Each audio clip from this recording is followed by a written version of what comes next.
For this course, you will need two pieces of software. First is going to be a modern browser. I highly recommend that you download Google Chrome because it is probably one of the best browsers out there.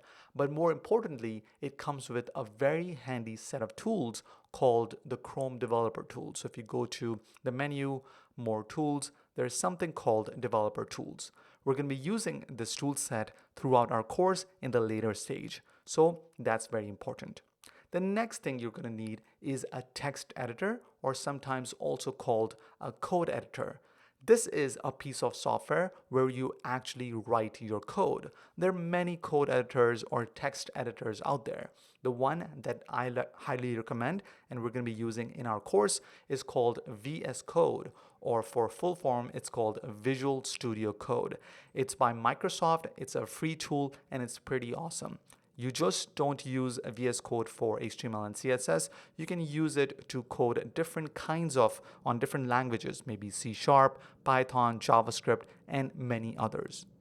It's available on Mac, Linux, and Windows, so you're all set for that. If you prefer a different code editor, there are many other options. Another good one is actually Sublime Text. It's actually a paid one. They have a free trial as well, I believe. There's another one by GitHub. It's called Atom Editor.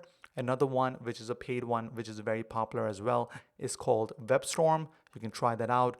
Notepad++ and Brackets Editor as well is out there. But you just need one of these code editors. They all work pretty well, but of course, I really like VS Code, and it's actually very popular these days as well. So download Google Chrome and a text editor like VS Code, and I'm going to talk to you in the next video.